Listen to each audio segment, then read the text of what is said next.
Assalamualaikum warahmatullahi wabarakatuh. Selamat pagi teman-teman semua dan Pak Joko. Di sini kami kelompok 1 yang beranggotakan Giovanna Rosalia Prawira, Eva Aisyah Kumairoh, Latisa Septiana Widowati, dan Prita Nirwaningdia. Di sini kami akan memaparkan materi evaluasi pembelajaran biologi dengan judul Hakikat Evaluasi Pendidikan. Kita masuk ke dalam materi. Yang pertama adalah pengertian hakikat evaluasi. Istilah evaluasi sebenarnya sering disamakan dengan ujian, meskipun berkaitan namun sesungguhnya berbeda. Evaluasi belajar tidak hanya tentang menilai hasil belajar, tapi juga proses yang dilalui oleh pendidik dan peserta didik dalam seluruh proses belajar. Istilah tes, pengukuran, penilaian, dan evaluasi memiliki kaitan erat namun pada kenyataannya memiliki arti yang berbeda. Seperti dijelaskan pada buku Measurement and Evaluation in Education and Psychology oleh William A. Morvan tahun 1984, dijelaskan bahwa yang pertama adalah tes, membuat dan mengajukan sejumlah pertanyaan yang harus dijawab. Hasil jawaban diperoleh dengan sebuah ukuran yakni nilai atau angka. Yang kedua adalah measurement, yaitu pengukuran dengan berdasarkan skor yang diperoleh. Kemudian yang ketiga adalah evaluasi, bisa mencakup tes dan measurement, tapi juga tidak bisa keduanya. Hasil evaluasi bisa berupa kuantitatif maupun kualitatif. Yang keempat adalah assessment, digunakan untuk memberikan diagnosa pada seseorang. Mirip dengan evaluasi, namun yang dinilai di sini adalah karakter, kemampuan akademik, kejujuran, dan kemampuan dalam mengejar pembelajaran. Adapun pendapat Arifin, evaluasi adalah proses sistematis yang berkelanjutan untuk menentukan kualitas tertentu. Adapun pendapat Arifin, evaluasi adalah proses sistematika dan berkelanjutan untuk menentukan kualitas tertentu dalam rangka mengambil keputusan. Dan dijelaskan beberapa hal terkait evaluasi. Yang pertama adalah evaluasi merupakan satu proses, bukan suatu produk. Hasilnya berupa gambaran kualitas yang menyangkut nilai dan angka.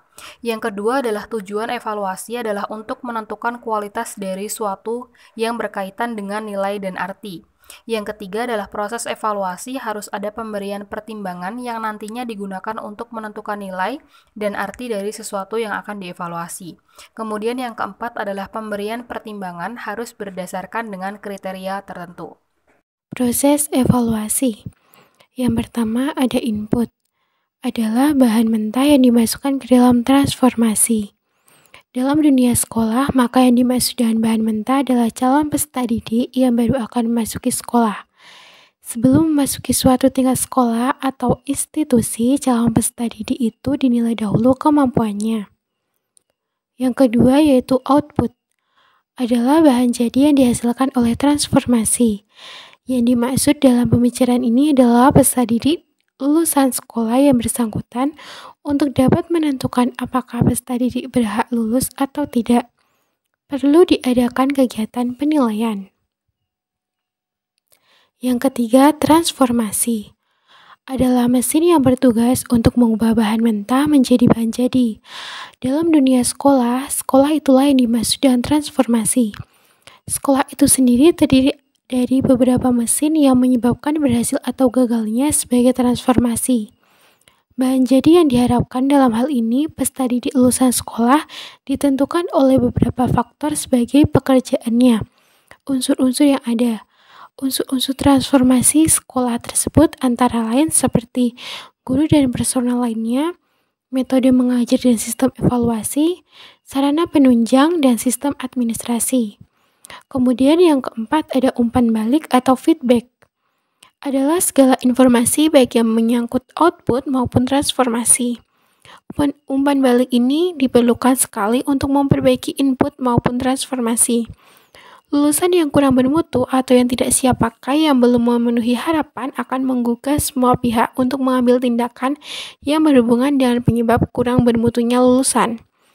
Penyebab-penyebab tersebut antara lain yang pertama ada input yang kurang baik kualitasnya, kedua guru dan personal yang kurang tepat, ketiga materi yang tidak atau kurang cocok, yang keempat metode mengajar dan sistem evaluasi yang kurang memadai standarnya, yang kelima kurang sarana penunjang, dan yang keenam sistem administrasi yang kurang tepat. Kemudian yang selanjutnya yaitu ada ciri-ciri evaluasi. Terdapat 5 ciri-ciri yang ada dalam pendidikan, sebagaimana yang diungkapkan oleh Suharsini tahun 2002, yaitu 1. Penilaian dilakukan secara tidak langsung, yakni dilakukan dengan mengukur kepandaian dengan melalui ukuran kemampuan untuk menyelesaikan soal-soal. Dengan di dalamnya digunakan acuan bahwa tanda-tanda anak yang intelijen adalah A. Kemampuan untuk bekerja dengan bilangan, B. Kemampuan untuk menggunakan bahasa yang baik, C. Kemampuan untuk menganggap sesuatu yang baru atau cepat mengikuti pembicaraan orang lain, D. Kemampuan untuk mengingat-ingat, E. Kemampuan untuk memahami hubungan termasuk menangkap kelucuan, F. Kemampuan untuk berfantasi. Yang kedua yaitu penilaian dari pendidikan, yaitu penggunaan ukuran kuantitatif, yang berarti menggunakan simbol bilangan sebagai suatu hasil pertama pengukuran, yang setelah itu lalu diinterpretasikan ke bentuk kualitatif. Yang ketiga yaitu penilaian pendidikan menggunakan suatu unit-unit untuk suatu yang tetap, karena IQ 105 termasuk anak normal. Yang keempat, penilaian pendidikan bersifat relatif, yang mempunyai arti tidak sama atau tidak selalu tetap dari suatu waktu ke waktu yang lain. Yang kelima, penilaian pendidikan sering terjadi kesalahan-kesalahan yang dapat disebabkan oleh beberapa faktor, diantaranya berikut ada penilaian pendidikan sering terjadi kesalahan-kesalahan yang disebabkan oleh beberapa faktor. Yang pertama terletak pada alat ukurnya. Alat ukur yang digunakan itu harus dapat mengukur dengan baik. Yang kedua itu terletak pada orang yang melakukan penilaian. Nah, kesalahan dalam waktu melakukan penilaian itu dapat disebabkan karena faktor subjektif penilaian. Setelah itu akan berpengaruh pada hasil pengukuran. Yang kedua itu kecenderungan penilai untuk memberikan nilai secara murah dan mahal. Yang ketiga adanya kesan menilai terhadap peserta didik. Yang keempat adanya pengaruh hasilnya diperoleh terlebih dahulu. Yang kelima ada kesalahan yang disebabkan oleh kekeliruan menjumlah angka-angka yang harusnya hasil penilaian. Yang poin ketiga terletak pada anak yang dinilai. Nah, siswa itu kan adalah manusia yang bersuasana hati. Yang kedua itu keadaan fisik ketika peserta didik sedang dinilai. Nasib peserta didik terkadang mempunyai peran dalam hasil penilaian. Yang keempat terletak pada situasi di mana penilaian berlangsung. Seperti suasana yang gaduh itu akan mengganggu konsentrasi peserta didik. Kemudian ada pengawasan terhadap penilaian. Berikutnya ada fungsi dan tujuan. Secara umum, tujuan dari evaluasi adalah untuk mengetahui keefektifan dan efisiensi dari sistem pembelajaran. Adapun menurut Tenden 1994, tujuan evaluasi itu diklasifikasikan yaitu ada keeping track,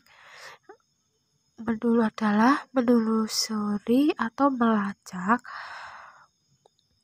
proses pembelajaran sesuai rencana yang diterapkan. Yang kedua ada checking up, adalah untuk mengecek keterampilan, kemampuan peserta didik dan kekurangan peserta didik selama mengikuti proses pembelajaran. Yang ketiga ada finding out, atau mencari, menemukan, dan mendeteksi kekurangan dan kelemahan selama proses belajar. Yang keempat itu ada zooming up. Zooming up ini menyimpulkan tingkat penguasaan terhadap kompetisi yang telah ditetapkan. Kemudian ada beberapa hal yang berkaitan yang terkait antara tujuan dan fungsi evaluasi. Yang pertama ada penilaian itu berfungsi selektif, yaitu penilaian guru mempunyai cara untuk mengadakan melakukan seleksi atau suatu penilaian terhadap peserta didiknya. Yang kedua itu penilaian bersifat diagnostik, artinya dengan mengadakan penilaian ini guru dapat melakukan diagnosa terhadap kelemahan dan kekurangan dari peserta didik. Yang ketiga itu penilaian berfungsi sebagai penempatan, di mana penilaian ini digunakan untuk menentukan dengan pasti kelompok mana seorang peserta didik harus ditempatkan. Yang keempat itu ada penilaian berfungsi sebagai pengukuran keberhasilan, yang artinya penilaian dimaksud untuk mengetahui sejauh mana suatu program ini dapat berhasil diterapkan. Sekian. Baik, materi yang selanjutnya adalah mengenai objek evaluasi. Nah, untuk objek evaluasi di sini itu bentuknya aspek-aspek, di mana aspek-aspek ini adalah aspek yang diperlukan dalam evaluasi tersebut. Yang pertama ini ada aspek berpikir, di mana aspek berpikir ini itu di dalamnya termasuk seperti intelijensi, ingatan, cara menginterupsi, terus prinsip-prinsip pengerjaan pemikiran logis. Nah, yang kedua itu ada perasaan sosial, yang di dalamnya ini termasuk adalah cara bergaul, cara pemecahan nilai-nilai sosial, cara menghadapi dan cara berpartisipasi dalam kenyataan sosial.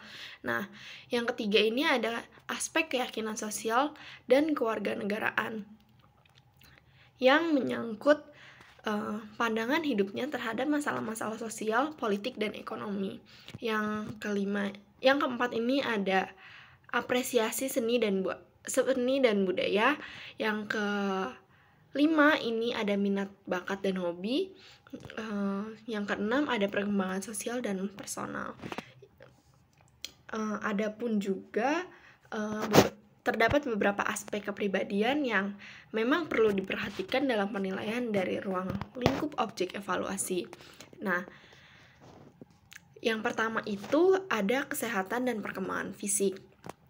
Yang kedua itu ada perkembangan emosional dan sosial.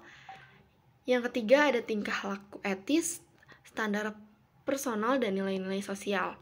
Yang keempat itu ada kemampuan atau kecakapan untuk menjalankan kepemimpinan atau untuk memilih pemimpin secara bijaksana. Yang kelima itu menjadi warga negara yang berguna, baik di rumah, di sekolah, masyarakat sekarang, dan di masyarakat yang nanti akan datang. Yang keenam itu ada perkembangan estetika, baik sebagai penikmat maupun sebagai pencipta. Yang ketujuh itu ada kompetensi dalam komunikasi dengan orang-orang lain melalui berbicara, mendengarkan, membaca, menulis, dan lain sebagainya. Yang terakhir itu ada kecakapan dalam berhitung, baik mengukur, menaksir, dan berpikir secara kualitatif. Seperti itu. Slide selanjutnya adalah kesimpulan dari materi yang kita bahas hari ini. Evaluasi pembelajaran merupakan salah satu kompetensi profesional seorang pendidik. Kemampuan dasar yang harus dikuasai oleh seorang pendidik maupun calon pendidik sebagai salah satu kompetensi profesionalnya. Kompetensi tersebut sejalan dengan instrumen penilaian kemampuan guru, yang salah satu indikatornya yaitu melakukan evaluasi pembelajaran. Tujuan dari evaluasi pembelajaran adalah untuk mengetahui keefektifan dan efisiensi sistem pembelajaran secara luas. Sistem pembelajaran tersebut meliputi tujuan, materi, metode, media, sumber belajar, lingkungan, maupun sistem penilaian itu sendiri. Proses dalam evaluasi pembelajaran meliputi input, output, dan transformasi. Pada evaluasi pembelajaran, objek evaluasi memiliki aspek-aspek yang perlu diperhatikan, seperti aspek kepribadian, aspek sosial, aspek keyakinan, aspek minat dan bakat, aspek berpikir, serta aspek apresiasi. Mungkin itu kesimpulan kita pada materi hakikat evaluasi pembelajaran hari ini. Terima kasih, dan ini ada sedikit quotes yang bisa kami berikan sebagai motivasi. Motivate education is the best friend. An education person is respect everywhere. Education beats the beauty and the art. ini dari Chanakya. Mungkin segitu presentasi dari kami hari ini. Semoga bermanfaat dan kurang lebihnya kami mohon maaf. Untuk diskusi mungkin bisa dilanjutkan di WhatsApp group atau bisa beralih ke Elita. Terima kasih. Assalamualaikum warahmatullahi wabarakatuh.